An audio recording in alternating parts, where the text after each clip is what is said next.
Feu rouge pour la retraite à 64 ans, feu vert pour les manifestants.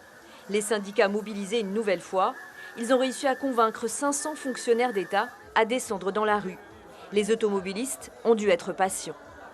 J'ai oublié, disons, sinon je serais restée chez moi. Je ne serais pas venue encombrer davantage la circulation. Il y a tous les fonctionnaires, en tout cas nous on est dans le privé, on respecte le choix de chacun. Parmi les pas décidés, des greffiers, des policiers, des gardiens de prison ou encore des douaniers, mais surtout des enseignants. C'est mieux d'être vu, c'est mieux d'être là. Qu'est-ce que vous répondez à ceux qui disent que le travail c'est la santé? Ah ben, aller jusqu'à 64, c'est pas la garder la santé. Hein. Voilà, 64 ans, c'est pas la santé. La retraite à 64 ans, impossible, selon ces manifestants qui parlent tous d'une même voix. Ils ne baisseront pas la garde tant que le projet ne sera pas retiré avec un seul mot d'ordre, maintenir la retraite à 62 ans. En haut, ils ne nous entendent pas. Donc on est là pour se mobiliser, pour montrer que nous aussi, on n'est pas d'accord avec ce qui se passe et on veut le dire haut et fort. On se mobilise pour tout le monde et surtout pour nos retraites parce qu'à 64 ans, ça va être difficile. Contre ce projet de réforme de retraite, mais aussi pour soulever ce problème de l'ITR qu'il faut réellement régler parce qu'ici, c'est réellement la paupérisation des fonctionnaires d'État. À Rayatea, ils étaient 80 à marcher contre la réforme et ils continueront de se mobiliser. Aujourd'hui, eh bien, il est important que cette réforme soit mise en berne parce qu'elle n'est pas justifiée. L'intersyndicale a pu rencontrer le haut-commissaire avec 2 sujets au centre des discussions, la réforme des retraites et la compensation de la suppression de l'ITR. La négociation a tourné court entre les syndicalistes des pompiers des aérodromes et le gouvernement. Les premiers ont subitement quitté la table après de vifs échanges, car d'une part, ils accusent le second de manipulation d'opinion en autorisant les médias à assister aux discussions. Ils refusent également de discuter en présence du directeur de l'aviation civile, qui selon eux serait incompétent. Les représentants du personnel qui demandent purement et simplement son renvoi. Le pays, lui, dénonce le comportement enfantin des syndicalistes et appelle les organisations syndicales à revenir autour de la table pour éviter une nouvelle grève qui perturberait le salon du tourisme. On écoute ces réactions recueillies par Suliane Favenec et Teva Luvra. Nous, on travaille 7 sur 7, les élassins, des heures à récupération, on n'a pas fini. Moi, j'ai 3 jours de congé, j'ai perdu. Parce que je ne peux pas, parce qu'on aime notre métier, il faut aller faire le niveau de sécurité. Je veux dire, ça, il faut qu'ils sachent. Et quand il dit que les 50% des pompiers qui travaillent, on leur demande, bien sûr, ce n'est pas pour se rouler les pouces. On leur demande d'aller maintenant faire l'entretien de l'espace vert. Quand il y a les missionnaires pour faire de la mécanique, ils le font. Et tu sais comment on les paye? En récupération qu'ils n'arrivent même pas à prendre. Alors on dit, on régularise ça, en passant au niveau des heures, en passant à 100%. Donc sur l'ensemble des points, y compris d'ailleurs des pompiers qui sont à mi-temps, on a dit, bien, on leur donne un boulot supplémentaire. Les entreprises qui font du débroussaillage sur les aéroports, on va leur octroyer ce travail pour qu'ils puissent au moins faire 100%. Sinon, on ne peut pas justifier, on ne va pas payer des gens pour la moitié du temps en payant 100%. Comprenez ? C'était le premier marché asiatique, le Japon et 6 visiteurs en lune de miel. Oui, mais voilà, le Covid a tout bouleversé. Ils ont déserté la Polynésie. La ligne directe Tokyo-Papeete ne reprendra que fin octobre. Mais le représentant de Tahiti Tourisme au Japon reste optimiste. Il va y avoir beaucoup de Japonais qui vont voyager davantage qu'avant le Covid et qui vont explorer de nouvelles façons de voyager. Des gens qui avaient l'habitude d'aller toujours aux mêmes endroits avant le Covid.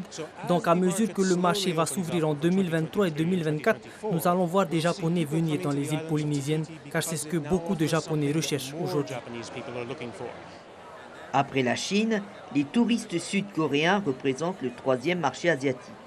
Avec 800 à 900 visiteurs par an en Polynésie avant le Covid, ils misent sur des séjours courts et romantiques. Un marché récent, l'agence de Tahiti Tourisme est représentée en Corée du Sud seulement depuis 2017. En Corée du Sud, le nombre de voyageurs à l'international dépasse largement les séjours domestiques. Et comme la Corée du Sud est développée économiquement, ils préfèrent le tourisme de luxe, le tourisme de bien-être privé.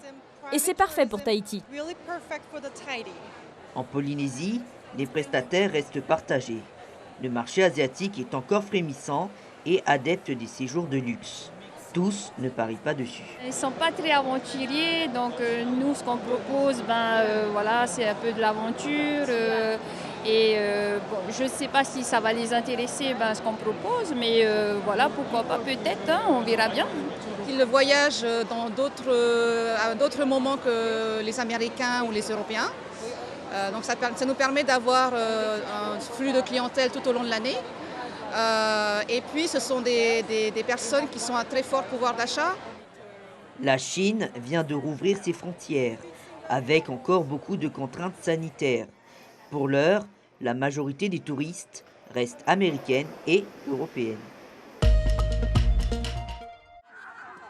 Un mot de sport avec le FestiFoot. Prouver que le sport est accessible à tous, c'est le but de ces matinées organisées par la Fédération polynésienne des sports adaptés et handisport. Au programme, des ateliers ludiques et des matchs amicaux. 90 enfants se sont affrontés sur la pelouse du stade Ganivet. Jérémy Lefort nous en dit plus au micro de Heyer Itahiata et Teva Levra. Un public hétérogène, mais au travers du sport, tout le monde est égal. Et donc c'est ça qu'on vise, c'est développer les valeurs de respect, de citoyenneté, toutes les valeurs fortes du football pour ces jeunes qui ont besoin de repères et surtout de s'amuser, de liens sociaux. À Nukuhiva, les élèves de CAP Petite et Moyenne Hôtellerie se sont initiés à la cuisine américaine. Avec l'aide de leurs professeurs, ils ont élaboré des plats typiques du pays de l'oncle Sam pour 25 couverts. Salade César, fish burger, brownie et cookies au chocolat étaient au menu. Durant cette préparation, ils ont pu assimiler les règles d'hygiène, les bases de la cuisine et de la pâtisserie. À l'issue de la pratique, les étudiants seront confrontés à un jury. Vincent Rivard est interrogé par Marie Curva.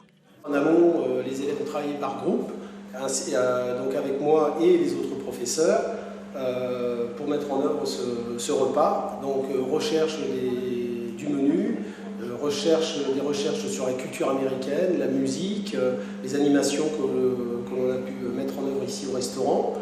Et voilà principalement.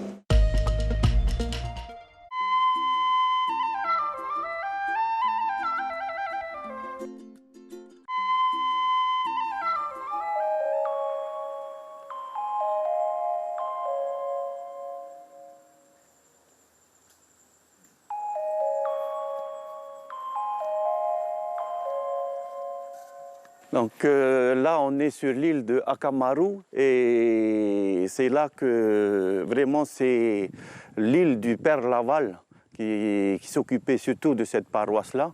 Et ils ont fait construire l'église de Notre-Dame de Paix qui a été bâtie en 1842 et terminée en 1845. Donc le style de l'église de Notre-Dame de Paix a été inspiré un peu de la cathédrale de Chartres, mais en plus petite, avec les deux tours qui sont différentes. Donc vous voyez la tour à droite, vous voyez la Vierge Marie qui est mise carrément en haut, et de l'autre côté la croix de Christ. Et on voit que c'est deux tours qui sont différentes, et ça c'est la volonté du Père Laval. Lorsqu'ils sont arrivés là, il y avait une fille qui était mourante. Et là, ils ont célébré la première messe à l'emplacement de l'église. Et c'est aussi cette messe-là, pendant cette messe-là, ils ont fait leur premier baptême. C'est cette fille-là qui s'appelait Maria et qu'ils ont fait leur premier baptême mongarévien sur l'île de Akamaru.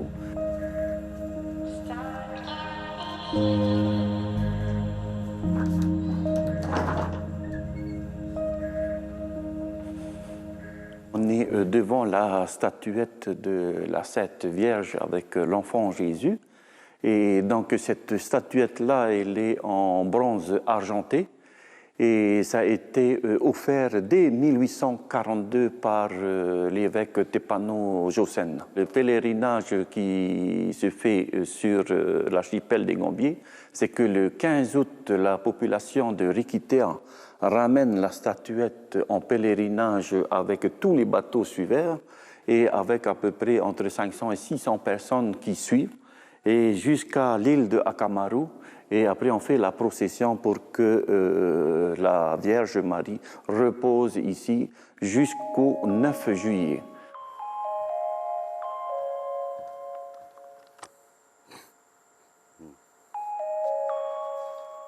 Là, donc, on arrive là où il y a le presbytère. C'est vraiment la maison d'habitation de Père Laval.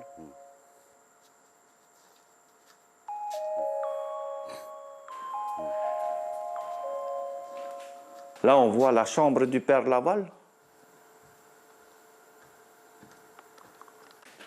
Et ça, c'est son lit d'origine, qu'on n'a pas touché, c'est encore là.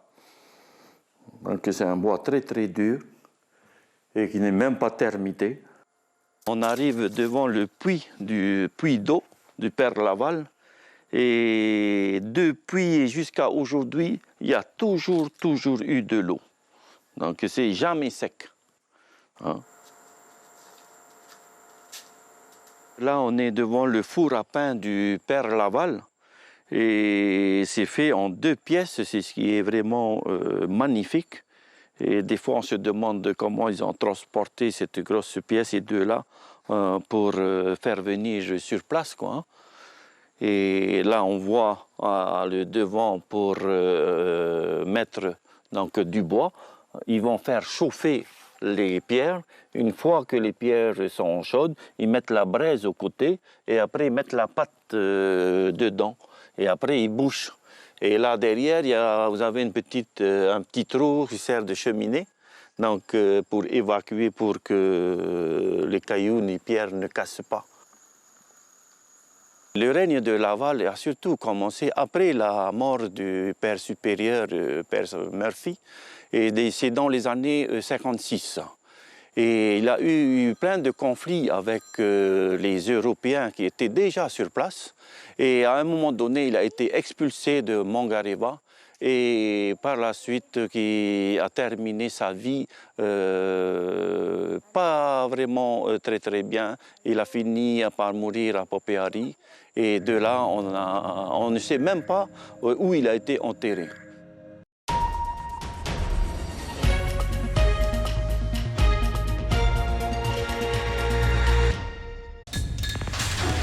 L'information en continu sur Polynésie la première, Internet et réseaux sociaux.